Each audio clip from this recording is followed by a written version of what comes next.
Az 1 minut. Жардамчылар, министрлер менен областан келген өкүлдөрдү губернаторлар чакыргыла отурсун бияга элди. Жогору жакта областын өкүлдөрү,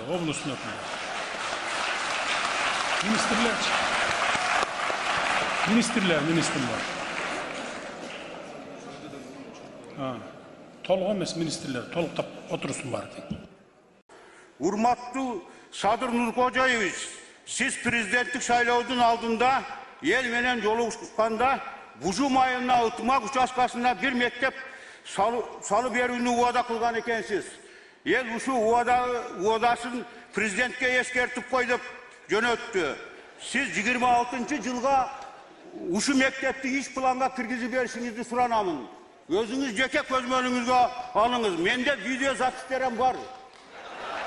Бардыгы турат.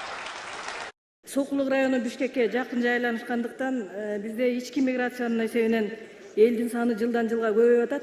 Элдин саны көбөйгөнү албетте жакшы деңизчи, бирок ошону менен катар көптөгөн проблемалар келип чыгат да, мектептерде, садиктерде месталар жетишпейт. Шопок шаарында 2 мектеп бар, 500 бала окуй турган мектепте 2,5 миң бала окуйт 3 сме менен.